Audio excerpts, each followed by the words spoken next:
1955 en San Francisco. La CIA reclutó a George White, un agente antidrogas, para que montara 2 prostíbulos. Las prostitutas animarían discretamente las bebidas de sus clientes con dosis de LSD. Detrás de un cristal, la CIA observaba sus reacciones. A algunos les entraba el pánico, otros se volvían locos. Uno de ellos cometió un atraco mientras alucinaba y acabó en prisión.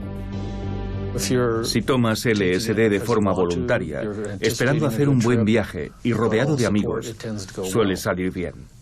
Pero si estás en la cárcel o en una sala de interrogatorios y empiezas a alucinar sin saber siquiera que estás bajo los efectos del ácido, seguramente tendrás un mal viaje. Los científicos intentaron demostrar que tener un mal viaje no era tan dramático. En este experimento, filmado en 1955, le piden a un artista que beba una dosis de LSD. Vamos a comenzar este experimento. ¿A qué sabe? A nada. ¿Qué color tiene? No tiene. ¿Puede decirme cómo se llama? William Alark. Después le piden que dibuje los rasgos de un ser humano antes de que sienta los primeros efectos. Tenemos la suerte de contar con un artista que sabe dibujar. Y le someten a una batería de pruebas. Pocas horas después, el artista debe volver a dibujar un retrato. Pero no lo consigue. Y poco a poco, bajo la mirada del psiquiatra, cae en un estado de esquizofrenia. Está volviendo a emocionarse. Mire la imagen. Mírela. Mírela. Y concéntrese en las cejas. Es donde estaba. Ahora mire las 2 imágenes y compárelas. Los ojos, por ejemplo, me parecen iguales.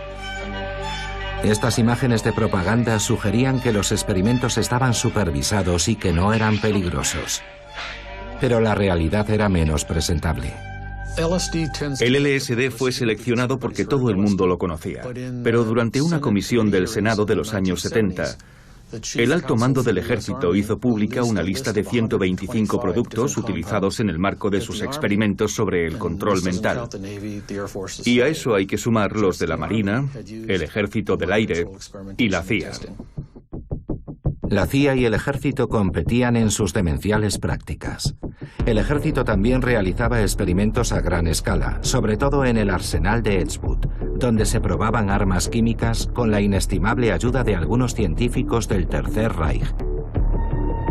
Pero también se experimentaba con drogas que afectaban a la conducta. Ese departamento estaba dirigido por un psiquiatra militar, James Ketchum. Allí experimentó con más de una treintena de productos tóxicos. Ketchum se interesó por el LSD, pero sobre todo por el bencilato o BZ, una droga mucho más potente que el LSD. ¿Cuál era el objetivo de sus investigaciones?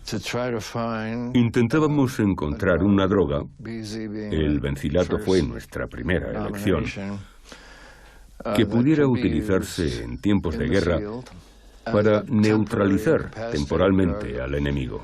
De hecho, se consiguió, y se fabricaron algunas pequeñas bombas que podían usarse sobre el terreno. Las bombas llevaban bencilato y podían explotar sobre el campo de batalla. No eran armas de destrucción masiva, estaban destinadas a ser usadas en un lugar determinado que podía ser rodeado y controlado, pero no invadido, sin arriesgarnos a sufrir muchas bajas en nuestro bando. Para sus experimentos, James Ketchum utilizaba soldados. No menos de 7.000 hicieron de cobayas para los laboratorios Edgewood. Ketchum afirma que todos eran voluntarios, pero varias decenas de soldados siguen pleiteando contra el ejército hoy en día por los efectos secundarios que ellos atribuyen a esas drogas. Imputado, el psiquiatra militar considera absurdas esas acusaciones. Claro que no, no era tortura. No podía serlo. Los manteníamos en celdas acolchadas, con enfermeras y ayudantes. Y los médicos supervisábamos cómo estaban y cuáles eran los efectos. Los voluntarios estaban muy contentos de participar. Nosotros teníamos que seleccionar a 3 o 4 entre todos los que se presentaban. Y todo eso duró 20 años. En Nueva York hemos encontrado a uno de los soldados que participó en los experimentos de James Ketchum. Se llama Tony Mannheim y en 1958, cuando fue reclutado, su superior le propuso participar en pruebas de equipamientos militares a cambio de más permisos. Él firmó un acuerdo, pero no fue informado de lo que iba a probar. Cuando llegamos, nos invitaron a una especie de copa de bienvenida para conocer al personal de la base de Edgewood que realizaba las pruebas. Pero ninguno de nosotros sabía, y deberíamos haberlo sabido, que había drogas en las bebidas. Así que fue muy desconcertante sentir los efectos de esos productos que atacaban nuestro cerebro, fuera LSD u otra cosa. El objetivo de todo eso era ver si nos producía una sensación de paranoia o nos desorientaba.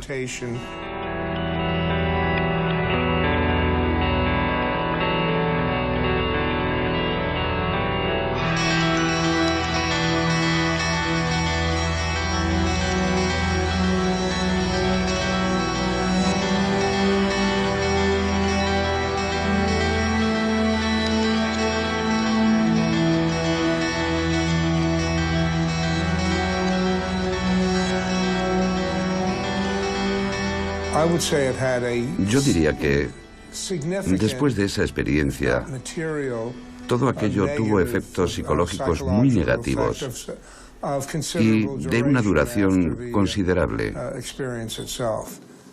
¿Durante cuánto tiempo? Años, de meses a años, más que días y semanas. Ketchum afirma que los ensayos se realizaban bajo una estrecha supervisión y que su propio equipo nunca había cuestionado la ética de sus experimentos.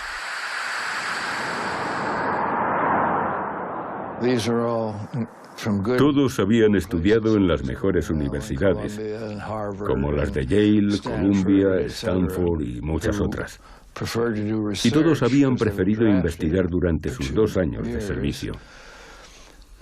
Estaban destinados en el arsenal de Edgewood y en todos los casos, salvo una excepción, estuvieron de acuerdo en llevar a cabo el mismo tipo de ensayos que yo hacía y que les pedía que hicieran.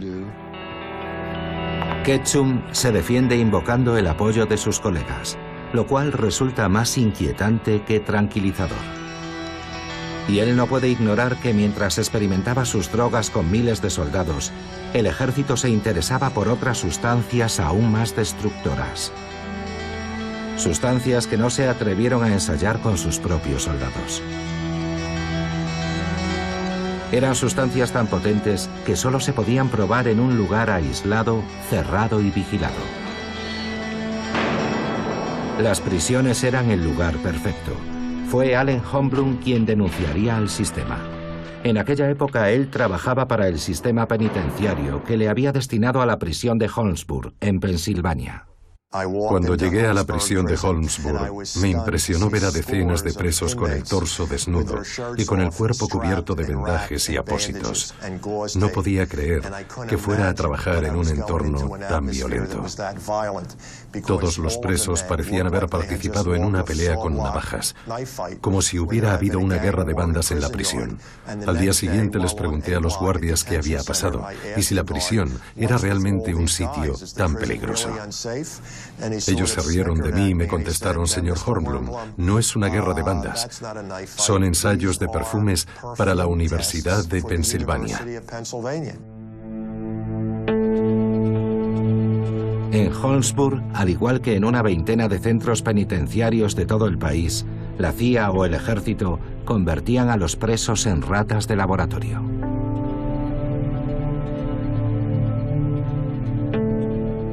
Los experimentos iban desde aplicar sustancias inocuas como el chocolate para ver si producía granos, hasta la utilización de productos extremadamente peligrosos, suministrados bajo la supervisión de los médicos.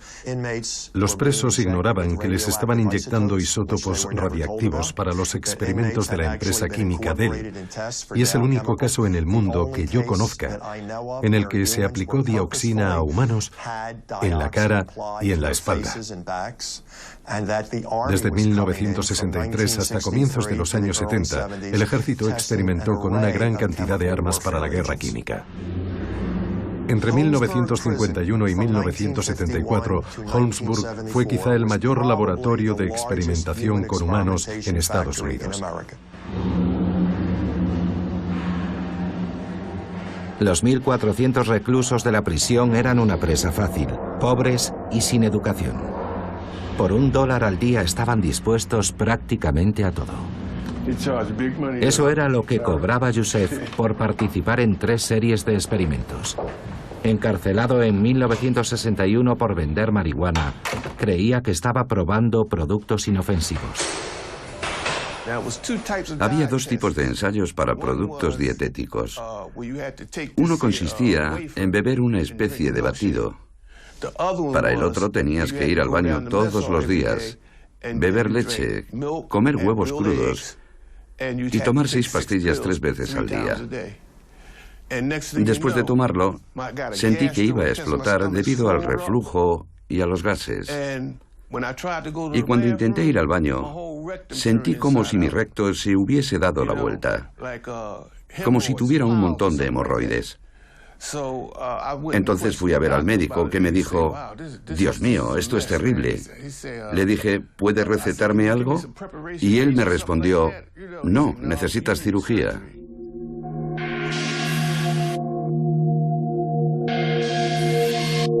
Tras los muros de la prisión, los servicios estadounidenses se sienten todopoderosos. No existen límites para ellos.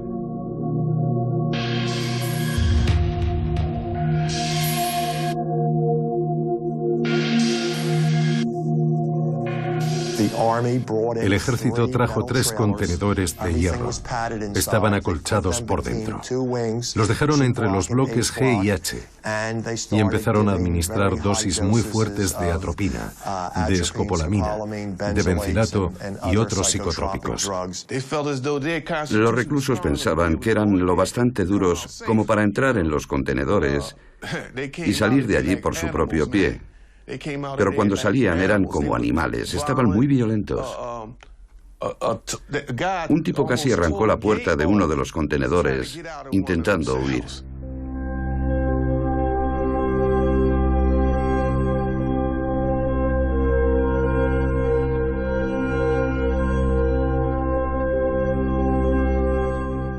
La gente salía con problemas mentales de esos ensayos. Sobre todo de las pruebas con LSD y con los alucinógenos que la CIA y el Pentágono nos metían en el organismo en esas celdas acolchadas. Nos los inyectaban, los mezclaban con nuestra comida o nos los daban en pastillas. ¿Y qué nos ha quedado? Problemas mentales, locura. Joseph salió de prisión con el organismo destrozado. Los médicos lo declararon parcialmente inválido. Cuando salí de prisión, pensaba que estaba bien. Y enseguida, todo lo que había probado empezó a atormentarme de nuevo, en especial los sarpullidos producidos por el primer ensayo. Tenía las manos y los pies hinchados como pelotas. Las uñas me crecían como garras. Y mi cuerpo apestaba, olía como un cadáver.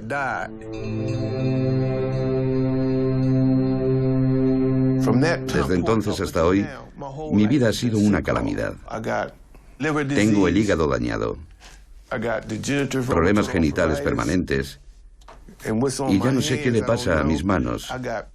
Siento hormigueo en los pies. Tengo cáncer de próstata. Es un auténtico infierno.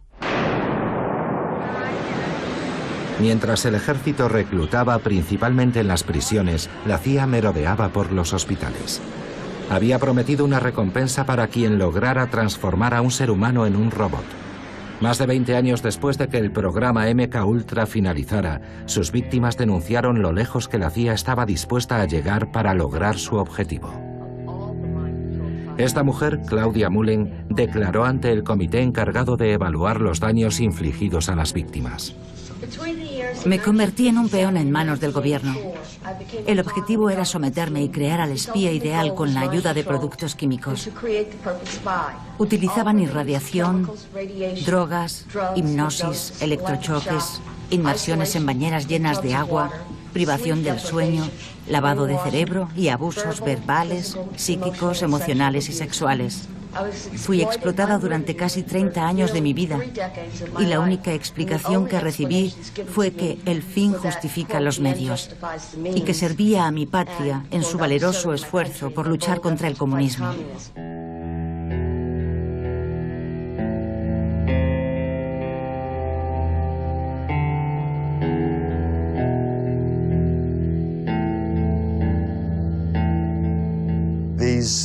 Los grupos más vulnerables eran utilizados como ratas de laboratorio. Abusaban de ellos, les inyectaban lo que querían, sobrepasaron todos los límites. Lo que pasó en Estados Unidos nunca debería haber pasado. Si hubieran hecho lo mismo en la Alemania nazi, los habríamos denunciado y les habrían declarado culpables. Pero todo eso no ocurrió allí, ocurrió aquí.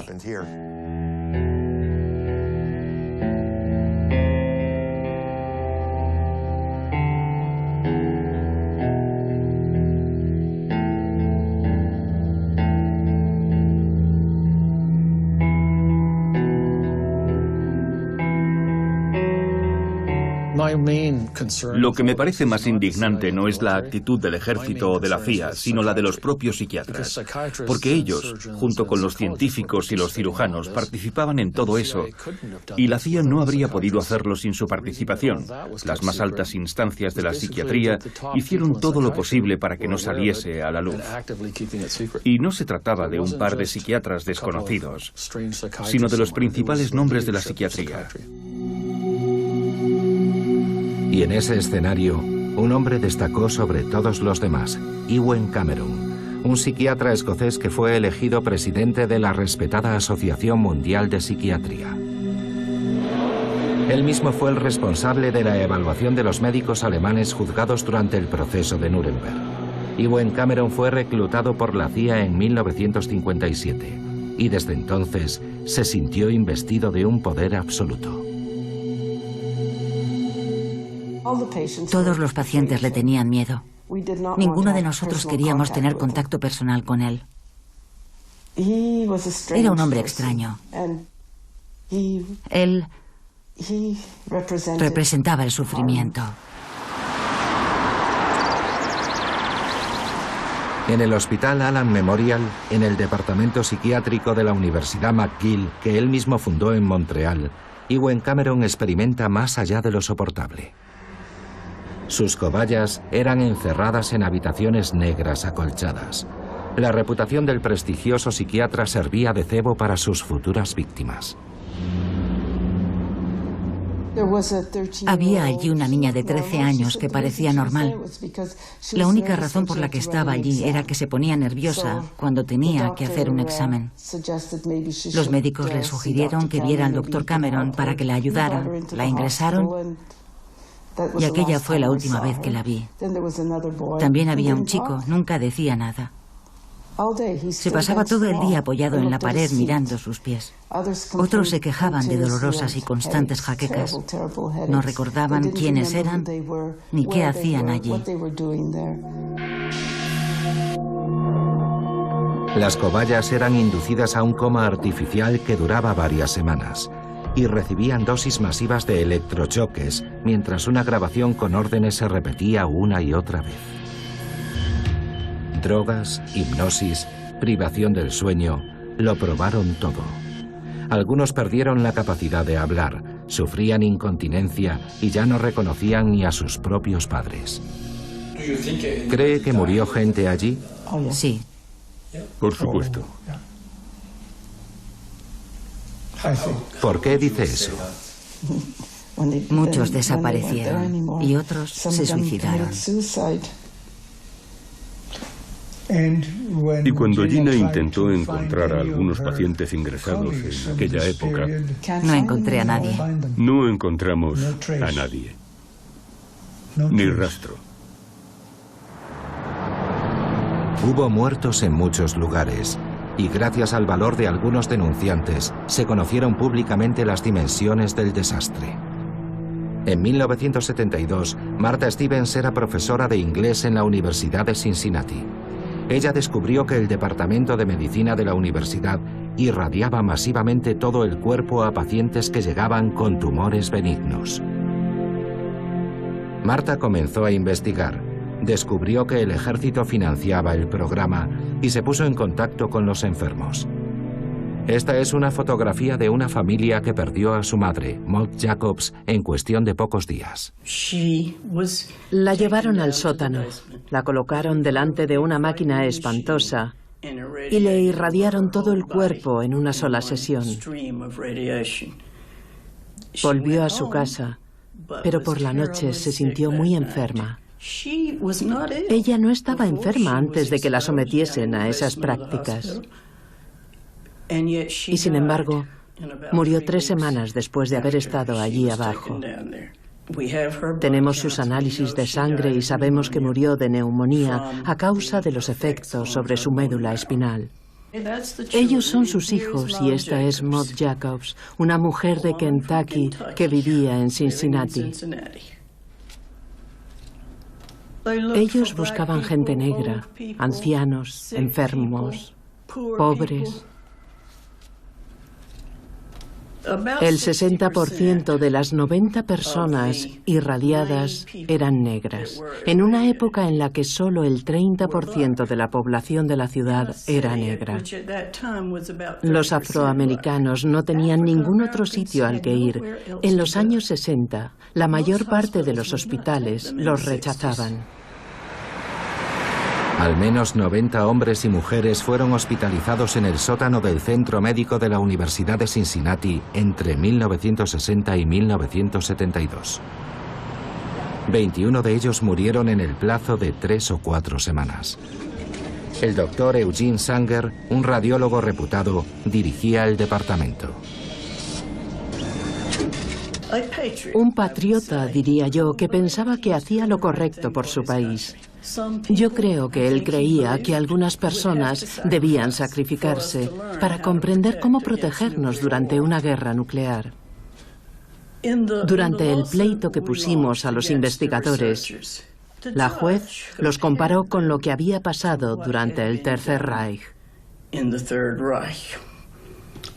Dijo, para justificar las vidas que arrebataron, se escudan en las mismas excusas que las que usaron los médicos en Nuremberg. Ellos decían que para defender a su patria tuvieron que hacer lo que hicieron. Y ustedes, médicos, dicen exactamente lo mismo. Eugene Sanger está muerto, pero su brazo derecho, el profesor Silverstein, aún sigue ejerciendo. Se niega a conceder entrevistas, pero esto fue lo que nos contestó por correo electrónico cuando le preguntamos por sus experimentos.